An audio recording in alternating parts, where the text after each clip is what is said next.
حضرت ابراہیم کے دلائل کا جواب نمرود نہ دے سکا تو کہنے لگا کہ اس کو آگ میں ڈال دو. قوم گئی ہوئی تھی ساری, آپ نے بات سنی ہوئی ہے, میں نے صرف اشارہ دینا ہے, میلے پہ. تو حضرت سیدنا ابراہیم علیہ السلام نے سارے بت توڑ دیے, کلاڑا بڑے بت کی گردن پہ رکھا. واپس آئے, کہنے لگے بت کس نے توڑے ہیں؟ تو فرمایا اس سے پوچھ لو جس کی گردن پہ کلاڑا ہے. کہنے لگے یہ تو بول ہی نہیں سکتا. تو فرمانے لگے بڑے بیوقوف ہو جو بولتا ہی نہیں, سنتا ہی نہیں, اپنا آپ نہیں بچا سکتا, اس کی پوجا کرتے ہو. کہنے لگے پکڑو, دلیلیں ختم ہو گئی, اس کو آگ میں ڈالو.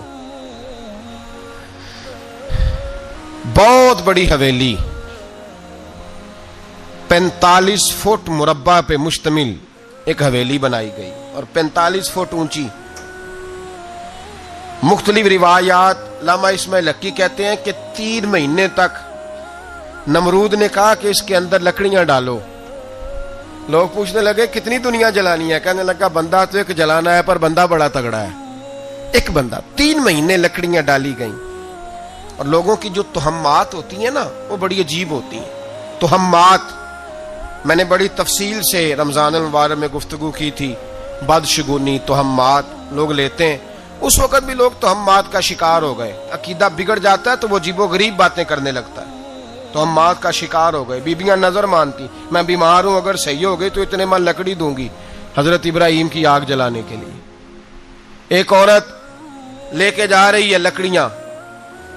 تو ایک نیک دل آدمی نے اس سے پوچھا کہاں جا رہی ہو؟ کہنے لگی میں نے منت مانی تھی تو حضرت ابراہیم علیہ الصلوۃ والسلام کو معاذ اللہ جلانے کے لیے لکڑیاں لے کے جا رہی ہوں. تو وہ رب کریم کے بندے کہنے لگے تو ڈھونڈتی رہے گی, تجھے وہ جگہ ملے گی نہیں.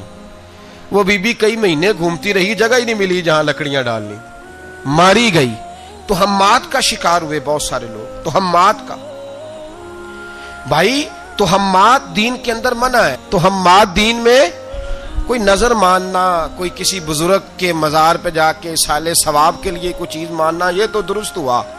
لیکن غیر شرعی نظریں مان لینا کہ میں آگ کے گرد چکر لگاؤں گا, میں جناب وہاں جا کے یہ والا تماشا کروں گا, میں دھاگا باندھوں گا, میں رسا کاٹوں گا, میں وہاں گندے اور سے پانی پیوں گا, ان کی شریعت اجازت, یہ تہمات ہیں, بدشگونی ہے. دین میں ان کی کوئی گنجائش.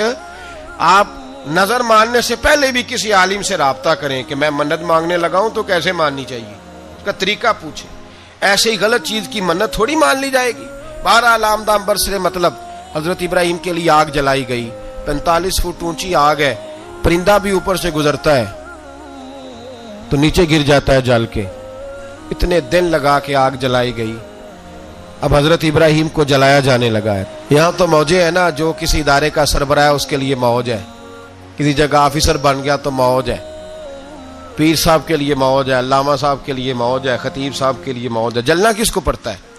وہ علی کوئی نہیں رہا اللہ ماشاء اللہ. وہ لوگ گزر گئے جو تکلیفیں سہ کے کام کرتے تھے, گزر گیا زمانہ. حضرت سیدنا ابراہیم علیہ السلام کو جلایا جانے لگا ہے تو اب اتنی بڑی آگ ہے تو ڈالیں کیسے؟ شیطان نے تجویز دی کہ منجنیق بناؤ. منجنیق, بڑے بڑے بانس باندھ کے ان کے نیچے رسا باندھو.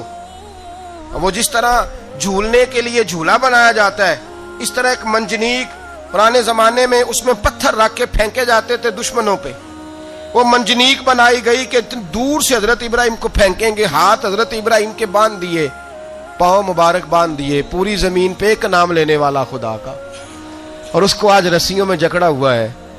جب پھینکا جانے لگا نا آگ میں, حوریں رونے لگی, فرشتے تڑپنے لگے, اے اللہ یہ کیا ہونے لگا ہے؟ ایک تیرا خلیل اور وہ بھی آگ میں. فرمایا جاؤ جا کے اس سے کہو اگر تمہاری مدد لیتا ہے تو اسے بچاؤ. ہوا کا فرشتہ آیا, کہا ابراہیم اگر تو کہے. او بھائی ان چیزوں کو کہانی سمجھ کے نہ سنا کریں, یہ داستان نہیں, یہ وہ طریقے ہیں جو ہمارے رسول نے ہمیں اپنانے کا حکم ارشاد فرمایا ہے. جو عقیدے, یہ وہ نظریات ہیں جو ہمیں اوڑھنے کو کہا گیا. اپنے رب کریم کی رضا پہ راضی رہنے کے یہ وہ خوبصورت مواقع ہیں صوفیاء نے جن کو بنا کر سمجھا کر ہم تک پہنچایا ہے. یہ ہے اہل طریقت کی باتیں. وہ کہتے ہیں یار جس حال میں رکھے راضی رہنا ہے. حضرت ابراہیم علیہ الصلوۃ والسلام کو پھینکا جا رہا ہے, فرشتہ آیا, اے اللہ کے خلیل اگر حکم دو تو اتنی ہوا چلاؤں کہ نمرودی جل جائیں سارے.